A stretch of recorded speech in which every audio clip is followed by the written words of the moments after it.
ಓಂ ಶಾಂತಿ. ನಮ್ಮ ಚಾನೆಲ್ ವಿಡಿಯೋಗಳ ಹೆಚ್ಚಿನ ಮಾಹಿತಿಗಾಗಿ ಸಬ್ಸ್ಕ್ರೈಬ್ ಬಟನ್ಗೆ ಕ್ಲಿಕ್ ಮಾಡಿ ನಮ್ಮ ಚಾನೆಲ್ಗೆ ಸಬ್ಸ್ಕ್ರೈಬ್ ಮಾಡಿ. ಈ ವಿಡಿಯೋ ಇಷ್ಟವಾದಲ್ಲಿ ಲೈಕ್ ಮಾಡಿ, ಶೇರ್ ಮಾಡಿ ಹಾಗೂ ಕಮೆಂಟ್ ಮಾಡಿ. ವಾಣಿ ಡೇಟು 20/4/2026. ಪ್ರಾತಃ ಮುರಳಿ. ಓಂ ಶಾಂತಿ. ಬಾಬ್ ದಾದಾ ಮಧುಬನ.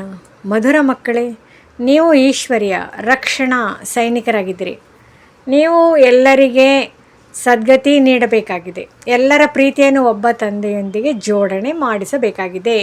ಪ್ರಶ್ನೆ: ಮನುಷ್ಯರು ತಮ್ಮ ಬುದ್ಧಿಯನ್ನು ಯಾವ ಮಾತಿನಲ್ಲಿ ತೊಡಗಿಸುತ್ತಾರೆ ಮತ್ತು ನೀವು ತಮ್ಮ ಬುದ್ಧಿಯನ್ನು ಎಲ್ಲಿ ತೊಡಗಿಸಬೇಕಾಗಿದೆ?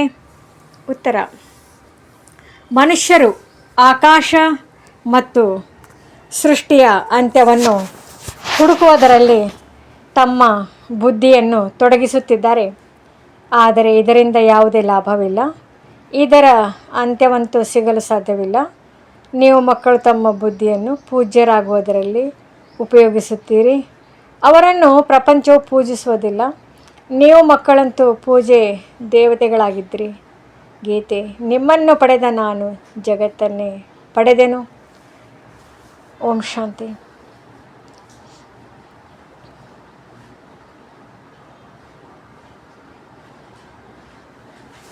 ಮಕ್ಕಳಿಗೆ ಇದು ಅರ್ಥವಾಗಿದೆ. ಇದು ಜ್ಞಾನ ಮಾರ್ಗವಾಗಿದೆ, ಅದು ಭಕ್ತಿ ಮಾರ್ಗವಾಗಿದೆ. ಈಗ ಪ್ರಶ್ನೆ ಉದ್ಭವಿಸುತ್ತದೆ: ಭಕ್ತಿ ಮಾರ್ಗವು ಒಳ್ಳೆಯದು ಅಥವಾ ಜ್ಞಾನ ಮಾರ್ಗವು ಒಳ್ಳೆಯದು? ಎರಡು ಮಾತುಗಳು ಇದೆಯಲ್ಲವೇ? ಜ್ಞಾನದಿಂದ ಸದ್ಗತಿಯಾಗುತ್ತದೆ ಎಂದು ಹೇಳಲಾಗುತ್ತದೆ. ಅವಶ್ಯವಾಗಿ ಭಕ್ತಿ ಮತ್ತು ಜ್ಞಾನ ಎರಡೂ ಬೇರೆ ಬೇರೆ ಎಂದು ಹೇಳಲಾಗುತ್ತದೆ. ಮನುಷ್ಯರು ತಿಳಿದುಕೊಳ್ಳುತ್ತಾರೆ, ಭಕ್ತಿ ಮಾಡುವುದರಿಂದ ಜ್ಞಾನ ಸಿಗುವುದು, ಆಗ ಸದ್ಗತಿಯಾಗುವುದು. ಭಕ್ತಿಯ ಮಧ್ಯದಲ್ಲಿ ಜ್ಞಾನವು ಬರಲು ಸಾಧ್ಯವಿಲ್ಲ. ಭಕ್ತಿಯು ಎಲ್ಲರಿಗಾಗಿ ಇದೆ, ಜ್ಞಾನವು ಎಲ್ಲರಿಗಾಗಿ ಇದೆ. ಈ ಸಮಯವು ಕಲಿಯುಗದ ಅಂತ್ಯವಾಗಿದೆ. ಅಂದಮೇಲೆ ಅವಶ್ಯವಾಗಿ ಎಲ್ಲರ ದುರ್ಗತಿಯಾಗುವುದು. ಆದ್ದರಿಂದಲೇ ಕೂಗುತ್ತಾರೆ ಮತ್ತು ಅನ್ಯ ಸಂಘಗಳನ್ನು ಬಿಟ್ಟು ಈಗ ನಿಮ್ಮ ಸಂಘವನ್ನು ಸೇರುವೆನು ಎಂದು ಹಾಡುತ್ತಾರೆ. ಈಗ ಅವರು ಯಾರ ಜೊತೆ ಜೋಡಿಸಬೇಕು ಎಂಬುದನ್ನು ತಿಳಿದುಕೊಂಡಿಲ್ಲ. ಬಹುತೇಕವಾಗಿ ಬುದ್ಧಿಯು ಕೃಷ್ಣನ ಕಡೆಯೇ ಹೋಗುತ್ತದೆ. ನಾವು ಸತ್ಯ ಪ್ರೀತಿಯನ್ನು ನಿಮ್ಮೊಂದಿಗೆ ಜೋಡಿಸುವವು ಎಂದು ಹೇಳುತ್ತಾರೆ. ಯಾವಾಗ ಕೃಷ್ಣನೊಂದಿಗೆ ಪ್ರೀತಿಯನ್ನು ಜೋಡಿಸುತ್ತಾರೆಂದ ಮೇಲೆ ಮತ್ತೆ ಗುರು ಗೋಸಾಯಿ ಯಾರದೇ ಅವಶ್ಯಕತೆ ಇಲ್ಲ. ಕೃಷ್ಣನನ್ನೇ ನೆನಪು ಮಾಡಬೇಕಾಗಿದೆ. ಕೃಷ್ಣನ ಚಿತ್ರವಂತೂ ಎಲ್ಲರ ಬಳಿ ಇರುತ್ತದೆ. ಕೃಷ್ಣ ಜಯಂತಿಯನ್ನು ಆಚರಿಸುತ್ತಾರೆ. ಮತ್ಯಾರ ಬಳಿಯೂ ಹೋಗುವ ಅವಶ್ಯಕತೆ ಇಲ್ಲ. ಹೇಗೆ ಭಕ್ತ ಮೀರಾ ಒಬ್ಬರ ಸಂಘವನ್ನು ಸೇರಿದರು, ಕೆಲಸ ಕಾರ್ಯಗಳನ್ನು ಮಾಡುತ್ತಾ ಕೃಷ್ಣನನ್ನೇ ನೆನಪು ಮಾಡಿದರು. ಮನೆಯಲ್ಲಿ ತಿನ್ನುವುದು, ಕುಡಿಯುವುದು, ಮಾಡುವುದು ಇದ್ದೇ ಇರುತ್ತದೆ. ಆದರೆ ಸತ್ಯ ಪ್ರೀತಿಯನ್ನು ಒಬ್ಬ ಕೃಷ್ಣನ ಜೊತೆ ಜೋಡಿಸಿದರು. ಹೇಗೆ ಅವರು ಪ್ರಿಯತಮೆಯಾಗಿ ಬಿಟ್ಟರು. ಕೃಷ್ಣನನ್ನು ನೆನಪು ಮಾಡುವುದರಿಂದ ಫಲವು ಸಿಗುತ್ತದೆ. ಕೃಷ್ಣನಂತೂ ಎಲ್ಲರೂ ತಿಳಿದುಕೊಂಡಿದ್ದಾರೆ. ನಾವು ಸತ್ಯ ಪ್ರೀತಿಯನ್ನು ನಿಮ್ಮೊಂದಿಗೆ ಜೋಡಿಸಿದೆವು ಎಂದು ಹಾಡುತ್ತಾರೆ. ಸರ್ವ ಶ್ರೇಷ್ಠ ಸತ್ಯವಂತನಂತೂ ಪರಂಪಿತ ಪರಮಾತ್ಮನೇ ಆಗಿದ್ದಾರೆ. ಎಲ್ಲರಿಗೂ ಆಸ್ತಿಯನ್ನು ಕೊಡುವವರು ಒಬ್ಬರೇ ತಂದೆ ಆಗಿದ್ದಾರೆ. ಅವರನ್ನು ಯಾರೂ ಅರಿತುಕೊಂಡಿಲ್ಲ.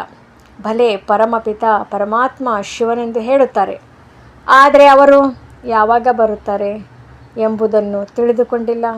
ಶಿವ ಜಯಂತಿಯಾಗುತ್ತದೆ ಎಂದರೆ ಅವಶ್ಯವಾಗಿ ಅವರು ಬರುತ್ತಾರೆ. ಆದರೆ ಯಾವಾಗ ಬರುತ್ತಾರೆ, ಬಂದು ಏನು ಮಾಡುತ್ತಾರೆ ಎಂಬುದು ಯಾರಿಗೂ ತಿಳಿದಿಲ್ಲ. ಅವರು ಸರ್ವರ ಸದ್ಗತಿ ಮಾಡುತ್ತಾರೆ ಎಂಬುದನ್ನು ಯಾವುದೇ ಮನುಷ್ಯ ಮಾತ್ರರು ಅರಿತುಕೊಂಡಿಲ್ಲ. ಹೇಗೆ ಮಾಡುತ್ತಾರೆ, ಸದ್ಗತಿಯ ಅರ್ಥವೇನು, ಏನನ್ನು ತಿಳಿದುಕೊಳ್ಳುವುದಿಲ್ಲ. ಶಿವತಂದೆಯು ಅವಶ್ಯವಾಗಿ ಸ್ವರ್ಗದ ರಾಜ್ಯಭಾಗ್ಯವನ್ನು ಕೊಟ್ಟಿರಬೇಕಲ್ಲವೇ? ನೀವು ಮಕ್ಕಳು ಆ ಧರ್ಮದವರಾಗಿದ್ದೀರಿ, ನಿಮಗಿದು ತಿಳಿದಿದೆ, ನೀವೇ ಮರೆತು ಹೋಗಿದ್ದೀರಿ ಅಂದಮೇಲೆ ಮತ್ಯಾರು ತಿಳಿದುಕೊಳ್ಳುವರು? ಈಗ ಶಿವತಂದೆಯ ಮೂಲಕ ಅರಿತಿದ್ದೀರಿ ಮತ್ತು ಅನ್ಯರಿಗೆ ತಿಳಿಸುತ್ತೀರಿ. ನೀವು ಈಶ್ವರಿಯ ರಕ್ಷಣಾ ಸೈನಿಕರಾಗಿದ್ದೀರಿ. ರಕ್ಷಣಾ ಸೈನಿಕರೆಂದಾದರೂ ಹೇಳಿ, ಅಥವಾ ಸದ್ಗತಿಯ ಸೈನಿಕರೆಂದಾದರೂ ಹೇಳಿ. ಈಗ ನೀವು ಮಕ್ಕಳ ಮೇಲೆ ಜವಾಬ್ದಾರಿ ಇದೆ. ನೀವು ಚಿತ್ರಗಳಲ್ಲಿಯೂ ತಿಳಿಸುತ್ತೀರಿ. ಭಾಷೆಗಳು ಅನೇಕ ಇವೆ. ಮುಖ್ಯ ಭಾಷೆಗಳಲ್ಲಿ ಚಿತ್ರಗಳನ್ನು ಮಾಡಿಸಬೇಕಾಗಿದೆ. ಭಾಷೆಗಳಲ್ಲಿಯೂ ಬಹಳ ಜಂಜಾಟವಿದೆ. ಆದ್ದರಿಂದ ಪ್ರದರ್ಶನ ಮಾಡಿಸಬೇಕು. ಚಿತ್ರಗಳನ್ನಿಟ್ಟು ತಿಳಿಸುವುದು ಬಹಳ ಸಹಜವಾಗುತ್ತದೆ. ಗೋಲದ ಚಿತ್ರದಲ್ಲಿಯೂ ಸಂಪೂರ್ಣ ಜ್ಞಾನವಿದೆ. ಏಣಿಯು ಕೇವಲ ಭಾರತವಾಸಿಗಳಿಗಾಗಿ ಇದೆ, ಇದರಲ್ಲಿ ಮತ್ಯಾವುದೇ ಧರ್ಮವಿಲ್ಲ. ಹಾಗೆಂದು ಹೇಳಿ ಕೇವಲ ಭಾರತವೇ ತಮೋಪ್ರಧಾನವಾಗುತ್ತದೆ, ಮತ್ಯಾವುದು ಆಗುವುದಿಲ್ಲವೆಂದಲ್ಲ. ತಮೋಪ್ರಧಾನರಂತೂ ಎಲ್ಲರೂ ಆಗುತ್ತಾರೆ. ಅಂದಮೇಲೆ ಅವರಿಗಾಗಿಯೂ ಇರಬೇಕು. ಬುದ್ಧಿಯಲ್ಲಿ ಇವೆಲ್ಲ ಸೇವೆಯ ವಿಚಾರಗಳು ಬರಬೇಕು. ಇಬ್ಬರು ತಂದೆಯರ ರಹಸ್ಯವನ್ನು ತಿಳಿಸಬೇಕಾಗಿದೆ. ಆಸ್ತಿಯು ರಚಯಿತನಿಂದ ಸಿಗುತ್ತದೆ. ಇದು ಸಹ ಎಲ್ಲ ಧರ್ಮದವರಿಗೆ ಗೊತ್ತಿದೆ.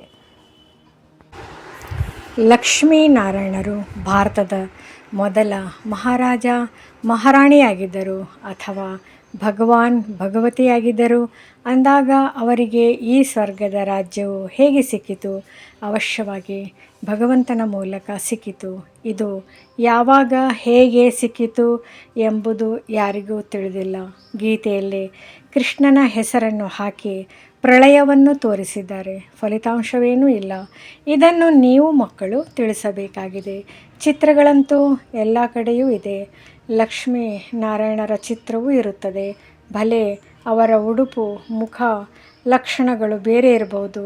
ಏಕೆಂದರೆ ಯಾರಿಗೆ ಏನು ಕಂಡಿತೋ ಅದರಂತೆ ಕುಳಿತು ಮಾಡಿದ್ದಾರೆ. ಶ್ರೀನಾಥ ಶ್ರೀನಾಥಿನಿ ಈ ರಾಧೇಕೃಷ್ಣರಲ್ಲವೇ? ಶ್ರೀರಾಧೆ ಶ್ರೀಕೃಷ್ಣನಂತೂ ಕಿರೀಟಧಾರಿಗಳಲ್ಲ ಅಥವಾ ಪತಿತರೂ ಅಲ್ಲ. ರಾಜಧಾನಿಯು ಲಕ್ಷ್ಮೀನಾರಾಯಣದಾಗಿದೆ, ರಾಧೇಕೃಷ್ಣನದಲ್ಲ. ಅನೇಕ ಪ್ರಕಾರದ ಮಂದಿರಗಳನ್ನು ಕಟ್ಟಿಸಿದ್ದಾರೆ. ಹೆಸರನ್ನಂತೂ ಒಂದೇ ಇಡುತ್ತಾರೆ, ಲಕ್ಷ್ಮೀನಾರಾಯಣ ಎಂದು. ಲಕ್ಷ್ಮೀನಾರಾಯಣರ ರಾಜಧಾನಿ ಎಂದೇ ಹೇಳುತ್ತಾರೆ. ರಾಮ ಸೀತೆಯರ ಮನೆತನ, ಲಕ್ಷ್ಮೀನಾರಾಯಣರ ಮನೆತನ, ರಾಧೇಕೃಷ್ಣರ ಮನೆತನ ಎಂದು ಇರುವುದಿಲ್ಲ. ಈ ಮಾತುಗಳು ಮನುಷ್ಯರ ವಿಚಾರದಲ್ಲಿಯೂ ಬರುವುದಿಲ್ಲ. ನೀವು ಮಕ್ಕಳು ಸಹ ನಂಬರ್ವಾರ್ ಪುರುಷಾರ್ಥದನುಸಾರ ಅರಿತುಕೊಂಡಿದ್ದೀರಿ. ಯಾರಿಗೆ ಸೇವೆಯ ಉಮಂಗವಿದೆಯೋ ಅವರು ಕಾತರಿಸುತ್ತಿರುತ್ತಾರೆ. ನಾವು ತಿಳಿದುಕೊಂಡಿದ್ದೇವೆಂದು ಕೆಲವರು ಹೇಳುತ್ತಾರೆ. ಆದರೆ ನಿಧಾನವಾಗಿ ಬಾಯಿ ತೆರೆಯುವ ಅಂದರೆ ಜ್ಞಾನ ಹೇಳುವ ಯುಕ್ತಿಗಳನ್ನು ರಚಿಸಬೇಕಾಗಿದೆ. ವೇದಶಾಸ್ತ್ರ ಅಧ್ಯಯನ ಮಾಡುವುದರಿಂದ, ಯಜ್ಞ ತಪ ಇತ್ಯಾದಿಗಳನ್ನು ಮಾಡುವುದರಿಂದ, ತೀರ್ಥಯಾತ್ರೆ ಮಾಡುವುದರಿಂದ ಪರಮಾತ್ಮನನ್ನು ಪಡೆಯಬಹುದೆಂದು ತಿಳಿಯುತ್ತಾರೆ. ಆದರೆ ಭಗವಂತನು ತಿಳಿಸುತ್ತಾರೆ, ಇವೆಲ್ಲವೂ ನನ್ನಿಂದ ದೂರ ಮಾಡುವ ಮಾರ್ಗವಾಗಿದೆ. ಡ್ರಾಮಾದಲ್ಲಿ ಎಲ್ಲರೂ ದುರ್ಗತಿಯನ್ನು ಹೊಂದಲೇಬೇಕಾಗಿದೆ. ಆದ್ದರಿಂದ ಇಂತಹ ಮಾತುಗಳನ್ನು ತಿಳಿಸುತ್ತಾರೆ. ಮೊದಲು ನಾನು ಸಹ ಹೇಳುತ್ತಿದ್ದೆವು, ಭಗವಂತನ ಶಿಖೆ ಇದ್ದಂತೆ ಯಾರು ಎಲ್ಲಿಂದಲಾದರೂ ಹೋಗಬಹುದು ಎಂದು. ಆದ್ದರಿಂದ ಮನುಷ್ಯರು ಅನೇಕ ಪ್ರಕಾರದ ಮಾರ್ಗಗಳನ್ನು ಹಿಡಿದಿದ್ದಾರೆ. ಭಕ್ತಿ ಮಾರ್ಗದ ಮಾರ್ಗಗಳನ್ನು ಹಿಡಿದು ಯಾವಾಗ ಸುಸ್ತಾಗಿ ಬಿಡುವರೋ ಆಗ ಕೊನೆಗೆ ಹೇ ಪತಿತ ಪಾವನ, ಬಂದು ಪಾವನರಾಗುವ ಮಾರ್ಗ ತಿಳಿಸಿ. ತಮ್ಮ ವಿನಃ ಪಾವನರಾಗಲು ಸಾಧ್ಯವಿಲ್ಲ. ಸುಸ್ತಾಗಿ ಬಿಟ್ಟಿದ್ದೇವೆಂದು ಭಗವಂತನನ್ನೇ ಕರೆಯುತ್ತಾರೆ. ಪ್ರತಿದಿನ ಭಕ್ತಿಯು ಸಂಪೂರ್ಣ ಸುಸ್ತು ಮಾಡಿಸುತ್ತದೆ. ಈಗಂತೂ ಮೇಳ ಇತ್ಯಾದಿಗಳಲ್ಲಿ ಎಷ್ಟು ಲಕ್ಷಾಂತರ ಮಂದಿ ಹೋಗಿ ಸೇರುತ್ತಾರೆ. ಅಲ್ಲಿ ಎಷ್ಟೊಂದು ಕೊಳಕಾಗುತ್ತದೆ. ಈಗಂತೂ ಅಂತ್ಯವಾಗಿದೆ. ಪ್ರಪಂಚವು ಬದಲಾಗಲಿದೆ. ವಾಸ್ತವದಲ್ಲಿ ಪ್ರಪಂಚವು ಒಂದೇ ಆಗಿದೆ. 2 ಭಾಗಗಳನ್ನು ಮಾಡಿದ್ದಾರೆ. ಆದ್ದರಿಂದ ಮನುಷ್ಯರು ಸ್ವರ್ಗ ಮತ್ತು ನರಕ ಬೇರೆ ಬೇರೆ ಪ್ರಪಂಚಗಳಾಗಿದೆ ಎಂದು ತಿಳಿದುಕೊಳ್ಳುತ್ತಾರೆ. ಆದರೆ ಇದು ಅರ್ಧ ಅರ್ಧ ಭಾಗವಾಗಿದೆ. ಮೇಲೆ ಸತ್ಯುಗ, ತ್ರೇತಾಯುಗ, ನಂತರ ದ್ವಾಪರ, ಕಲಿಯುಗ. ಕಲಿಯುಗದಲ್ಲಿ ತಮೋಪ್ರಧಾನರಾಗಲೇಬೇಕಾಗಿದೆ. ಸೃಷ್ಟಿಯು ಹಳೆಯದಾಗುತ್ತದೆ. ಈ ಮಾತುಗಳನ್ನು ಯಾರು ತಿಳಿದುಕೊಳ್ಳುವುದಿಲ್ಲ, ತಬ್ಬಿಬ್ಬಾಗುತ್ತಾರೆ. ಕೆಲವರು ಕೃಷ್ಣನನ್ನು, ಕೆಲವರು ರಾಮನನ್ನು ಭಗವಂತನೆಂದು ಹೇಳುತ್ತಾರೆ. ಇತ್ತೀಚೆಗಂತೂ ಮನುಷ್ಯರು ತನ್ನನ್ನೇ ಭಗವಂತನೆಂದು, ನಾನು ಈಶ್ವರನ ಅವತಾರವೆಂದು ಹೇಳಿ ಹೋಗುತ್ತಾರೆ. ಇದರಲ್ಲಿ ಮನುಷ್ಯರು ದೇವತೆಗಳಿಗಿಂತಲೂ ಮುಂದೆ ಹೋಗುತ್ತಾರೆ. ದೇವತೆಗಳೆಂದೇ ಹೇಳುತ್ತಾರೆ. ಇಲ್ಲಂತೂ ಮನುಷ್ಯರು ತನ್ನನ್ನೇ ಭಗವಂತನೆಂದು ಹೇಳಿಕೊಳ್ಳುತ್ತಾರೆ. ಇದು ಭಕ್ತಿ ಮಾರ್ಗವಾಗಿದೆ. ದೇವತೆಗಳು ಸ್ವರ್ಗವಾಸಿಗಳಾಗಿದ್ದರೂ ಈಗ ಕಲಿಯುಗದಲ್ಲಿ ಮನುಷ್ಯರು ಭಗವಂತನಾಗಲು ಹೇಗೆ ಸಾಧ್ಯ? ತಂದೆಯು ತಿಳಿಸುತ್ತಾರೆ, ನಾನು ಸಂಗಮದಲ್ಲಿಯೇ ಬರುತ್ತೇನೆ. ಯಾವಾಗ ನಾನು ಬಂದು ಪ್ರಪಂಚವನ್ನು ಪರಿವರ್ತನೆ ಮಾಡಬೇಕಾಗಿದೆ. ಕಲಿಯುಗದಿಂದ ಸತ್ಯುಗವಾದಾಗ ಉಳಿದೆಲ್ಲರೂ ಶಾಂತಿಧಾಮಕ್ಕೆ ಹೊರಟು ಹೋಗುತ್ತಾರೆ. ಅದು ನಿರಾಕಾರಿ ಪ್ರಪಂಚ, ಇದು ಸಾಕಾರಿ ಪ್ರಪಂಚವಾಗಿದೆ. ತಿಳಿಸುವುದಕ್ಕಾಗಿ ನಿಧಾನವಾಗಿ ನಿರಾಕಾರ ವೃಕ್ಷವನ್ನು ದೊಡ್ಡ ಗಾತ್ರದಲ್ಲಿ ಮಾಡಿಸಬೇಕಾಗಿದೆ. ಬ್ರಹ್ಮ ಮಹಾತತ್ವವು ಸಹ ಆಕಾಶದಷ್ಟೇ ದೊಡ್ಡದಾಗಿದೆ. ಎರಡರ ಅಂತ್ಯವನ್ನು ಮುಟ್ಟಲು ಸಾಧ್ಯವಿಲ್ಲ. ಭಲೇ ಪ್ರಯತ್ನ ಪಡುತ್ತಾರೆ, ವಿಮಾನ ಇತ್ಯಾದಿಗಳಲ್ಲಿ ಹೋಗುತ್ತಾರೆ, ಆದರೆ ಅಂತ್ಯವನ್ನು ಮುಟ್ಟಲು ಸಾಧ್ಯವಿಲ್ಲ. ಸಮುದ್ರವೇ ಸಮುದ್ರ, ಆಕಾಶವೇ ಆಕಾಶವಿದೆ, ಅಲ್ಲಂತೂ ಏನೂ ಇಲ್ಲ. ಭಲೇ ಬಹಳ ಪ್ರಯತ್ನ ಪಡುತ್ತಾರೆ, ಆದರೆ ಇವೆಲ್ಲ ಮಾತುಗಳಿಂದೇನೂ ಲಾಭ ಇಲ್ಲ. ನಾವು ನಮ್ಮ ಬುದ್ಧಿವಂತಿಕೆಯನ್ನು ಉಪಯೋಗಿಸುತ್ತೇವೆಂದು ತಿಳಿದುಕೊಳ್ಳುತ್ತಾರೆ. ಇದು ಮನುಷ್ಯರ ಬುದ್ಧಿಯಾಗಿದೆ. ವಿಜ್ಞಾನವು, ಅಹಂಕಾರವು ಮನುಷ್ಯರದಾಗಿದೆ. ಭಲೆ ಯಾರೆಷ್ಟಾದರೂ ಅಂತ್ಯವನ್ನು ಪಡೆಯಲಿ, ಆದರೆ ಅವರನ್ನು ಇಡೀ ಪ್ರಪಂಚವು ಪೂಜಿಸುವುದಿಲ್ಲ. ದೇವತೆಗಳಿಗಂತೂ ಪೂಜೆ ನಡೆಯುತ್ತದೆ. ತಂದೆಯು ನೀವು ಮಕ್ಕಳನ್ನು ಎಷ್ಟು ಶ್ರೇಷ್ಠರನ್ನಾಗಿ ಮಾಡುತ್ತಾರೆ. ಎಲ್ಲರನ್ನೂ ಶಾಂತಿಧಾಮಕ್ಕೆ ಕರೆದುಕೊಂಡು ಹೋಗುತ್ತಾರೆ. ನಾವು ಮೂಲವತನದಿಂದ ಬರುತ್ತೇವೆಂದು ಭಲೆ ಎಲ್ಲರಿಗೂ ತಿಳಿದಿದೆ. ಆದರೆ ಯಾವ ಪ್ರಕಾರದಲ್ಲಿ ನೀವು ತಿಳಿದುಕೊಂಡಿದ್ದೀರೋ ಆ ರೀತಿ ಪ್ರಪಂಚವು ತಿಳಿದುಕೊಂಡಿಲ್ಲ. ಅದು ಏನು, ಹೇಗೆ ಆತ್ಮರು ಅಲ್ಲಿರುತ್ತಾರೆ ಮತ್ತು ನಂಬರ್ವಾರ್ ಬರುತ್ತಾರೆ, ಇದು ಯಾರಿಗೂ ಗೊತ್ತಿಲ್ಲ. ಬ್ರಹ್ಮ ಮಹಾತತ್ವದಲ್ಲಿ ನಿರಾಕಾರಿ ವೃಕ್ಷವಿದೆ, ಇದನ್ನು ತಿಳಿದುಕೊಂಡಿಲ್ಲ. ಸತ್ಯುಗದಲ್ಲಿ ಕೆಲವರೇ ಇರುತ್ತಾರೆ, ಉಳಿದೆಲ್ಲ ಆತ್ಮರು ಮೂಲವತನದಲ್ಲಿ ಇರುತ್ತಾರೆ. ಹೇಗೆ ಇದು ಸಾಕಾರಿ ವತನವಾಗಿದೆಯೋ ಅದೇ ರೀತಿ ಮೂಲವತನವಿದೆ. ವತನವೆಂದು ಖಾಲಿಯಾಗುವುದಿಲ್ಲ. ಇದಾಗಲಿ ಅದಾಗಲಿ ಖಾಲಿಯಾಗುವುದಿಲ್ಲ. ಯಾವಾಗ ಅಂತ್ಯವಾಗುವುದೋ ಆಗ ವರ್ಗಾಯಿತರಾಗುತ್ತೀರಿ. ಕೆಲವರು ಈ ವತನದಲ್ಲಿರ್ತಾರೆ, ಇಡೀ ವತನವೇ ಖಾಲಿಯಾಗಿ ಬಿಟ್ಟರೆ ಅದು ಪ್ರಳಯವಾದಂತೆ. ಆದರೆ ಪ್ರಳಯವಾಗುವುದಿಲ್ಲ, ಅವಿನಾಶಿ ಖಂಡವಲ್ಲವೇ? ಇವೆಲ್ಲ ಮಾತುಗಳನ್ನು ಬುದ್ಧಿಯಲ್ಲಿಟ್ಟುಕೊಳ್ಳಬೇಕಾಗಿದೆ.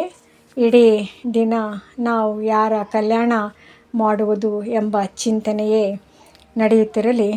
ತಂದೆಯ ಜೊತೆ ಪ್ರೀತಿಯು ಜೋಡಣೆ ಆಗಿದೆ, ಆದರೆ ಅವರ ಪರಿಚಯ ಕೊಡಬೇಕಲ್ಲವೇ? ಅವರು ತಂದೆಯಾಗಿದ್ದಾರೆ, ಅವರಿಂದ ಆಸ್ತಿಯು ಸಿಗುತ್ತದೆ. ಅದು ಹೇಗೆ ಸಿಗುತ್ತದೆ ಎಂಬುದನ್ನು ನಾವು ತಿಳಿಸುತ್ತೇವೆ ಎಂದು ತಿಳಿಸುವುದರಲ್ಲಿಯೂ ನಂಬರ್ವಾರ್ ಇರುತ್ತಾರೆ. ಕೆಲವರು ಬಹಳ ಚೆನ್ನಾಗಿ ಭಾಷಣ ಮಾಡುತ್ತಾರೆ, ಕೆಲವರು ಮಾಡುವುದಿಲ್ಲ. ಆದ್ದರಿಂದ ಕಲಿಯಬೇಕಾಗಿದೆ. ಪ್ರತಿಯೊಬ್ಬ ಮಗು ತಮ್ಮ ಕಲ್ಯಾಣ ಮಾಡಿಕೊಳ್ಳಬೇಕಾಗಿದೆ. ಮಾರ್ಗ ಸಿಕ್ಕಿದೆ ಅಂದ ಮೇಲೆ ಒಬ್ಬರು ಇನ್ನೊಬ್ಬರ ಕಲ್ಯಾಣ ಮಾಡಬೇಕಾಗಿದೆ. ಅವರಿಗೂ ತಂದೆಯಿಂದ ಆಸ್ತಿಯನ್ನು ಕೊಡಿಸೋಣ, ಆತ್ಮಿಕ ಸೇವೆ ಮಾಡೋಣವೆಂದು ಮನಸ್ಸಾಗುತ್ತದೆ. ಎಲ್ಲರೂ ಒಬ್ಬರು ಇನ್ನೊಬ್ಬರ ಸೇವೆ ಮಾಡುತ್ತಾರೆ.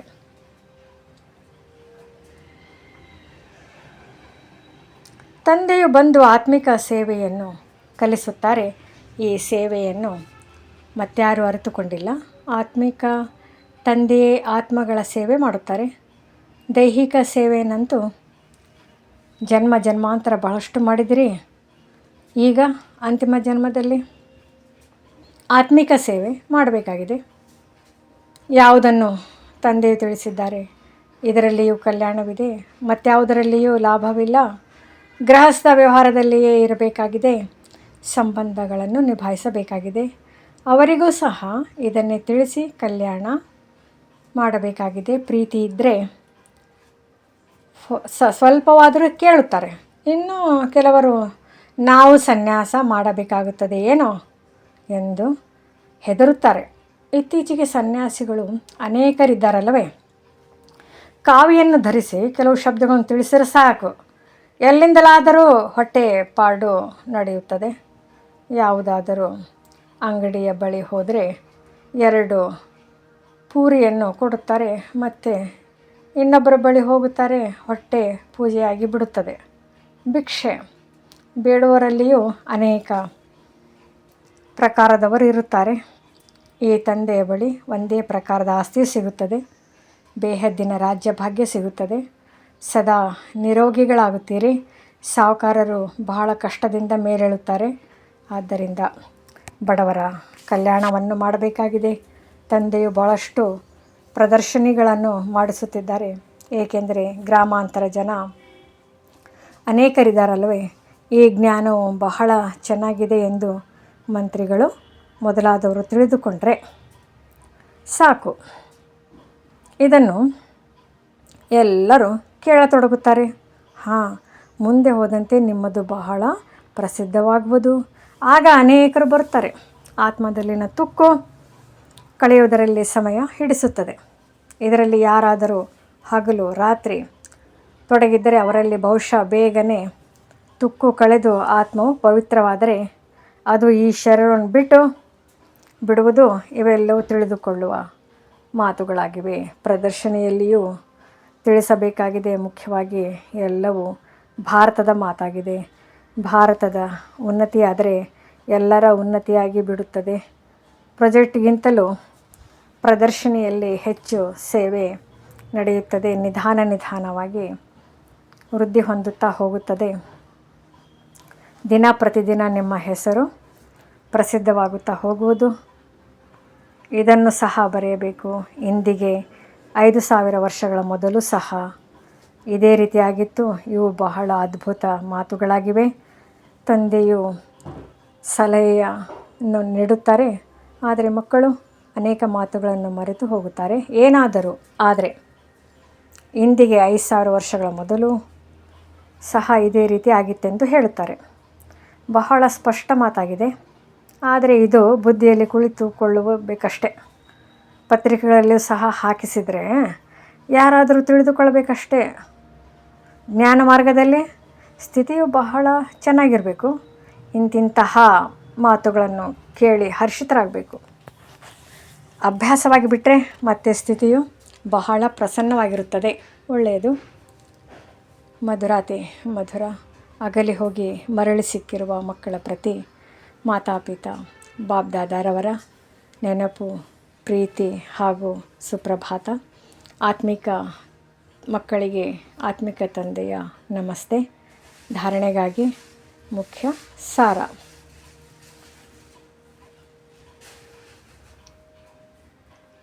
ಮತ್ತೆಲ್ಲರಿಂದ ಬುದ್ಧಿಯ ಪ್ರೀತಿಯನ್ನು ತೆಗೆದು ಒಬ್ಬ ತಂದೆಯೊಂದಿಗೆ ಜೋಡಿಸಬೇಕಾಗಿದೆ ಮತ್ತು ಎಲ್ಲರ ಪ್ರೀತಿಯನ್ನು ಒಬ್ಬರೊಂದಿಗೆ ಜೋಡಿಸುವ ಸೇವೆ ಮಾಡಬೇಕಾಗಿದೆ.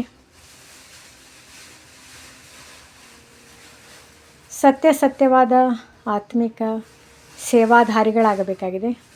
ತಮ್ಮ ಕಲ್ಯಾಣವನ್ನು ಮಾಡಿಕೊಳ್ಳಬೇಕು ಮತ್ತು ಅನ್ಯರಿಗೂ ಮಾರ್ಗ ತಿಳಿಸಬೇಕಾದರೆ ಸ್ಥಿತಿಯನ್ನು ಬಹಳ ಪ್ರಸನ್ನಚಿತ್ತವನ್ನಾಗಿ ಮಾಡಿಕೊಳ್ಳಬೇಕಾಗಿದೆ. ವರದಾನ. ತಮ್ಮ ಶ್ರೇಷ್ಠ ವ್ಯವಹಾರದ ಮೂಲಕ ಸರ್ವ ಆತ್ಮರುಗಳಿಗೆ ಸುಖ ಕೊಡುವಂತಹ ಮಹಾನ್ ಆತ್ಮ ಭವ. ಯಾರು ಮಹಾನ್ ಆತ್ಮರಾಗಿದ್ದಾರೆಯೋ ಅವರ ಪ್ರತಿಯೊಂದು ವ್ಯವಹಾರದಿಂದ ಸರ್ವ ಆತ್ಮರುಗಳಿಗೂ ಸುಖದ ದಾನವು ಸಿಗುವುದು. ಅಂಥವರು ಸುಖ ಕೊಡುತ್ತಾರೆ ಮತ್ತು ಪಡೆಯುತ್ತಾರೆ. ಹಾಗಾದರೆ ಪರಿಶೀಲನೆ ಮಾಡಿಕೊಳ್ಳಿರಿ. ಮಹಾನ್ ಆತ್ಮನ ಲೆಕ್ಕದಿಂದ ಇಡೀ ದಿನದಲ್ಲಿ ಎಲ್ಲರಿಗೂ ಸುಖ ಕೊಟ್ಟಿದ್ದೇನೆಯೇ? ಪುಣ್ಯದ ಕಾರ್ಯವನ್ನು ಮಾಡಿದ್ದೇನೆಯೇ? ಪುಣ್ಯ ಎಂದರೆ ಯಾರಿಗೇ ಆದರೂ ಅಂತಹ ವಸ್ತುವನ್ನು ಕೊಡಿ, ಯಾವುದರಿಂದ ಆ ಆತ್ಮನಿಂದ ಆಶೀರ್ವಾದವು ಬರಲಿ. ಹಾಗಾದರೆ ಪ್ರತಿಯೊಂದು ಆತ್ಮನಿಂದ ಆಶೀರ್ವಾದವು ಸಿಗುತ್ತದೆಯೇ ಮತ್ತು ಯಾರಿಗೂ ದುಃಖವನ್ನು ಕೊಡುತ್ತಿಲ್ಲ ಅಥವಾ ತೆಗೆದುಕೊಳ್ಳುತ್ತಿಲ್ಲ ಅಲ್ಲವೇ ಎನ್ನುವುದನ್ನು ಪರಿಶೀಲನೆ ಮಾಡಿರಿ. ಹೀಗಾದಾಗ ಮಹಾನ್ ಆತ್ಮನೆಂದು ಹೇಳಲಾಗುವುದು. ಸ್ಲೋಗನ್: ಮಾಡಿದ ನಂತರ ಯೋಚಿಸುವುದೇ ಪಶ್ಚಾತ್ತಾಪದ ರೂಪವಾಗಿದೆ.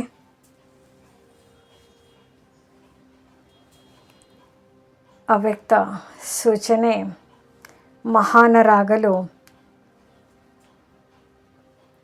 ಮಧುರತೆ ಮತ್ತು ನಮ್ರತೆಯ ಗುಣ ಧಾರಣೆ ಮಾಡಿ.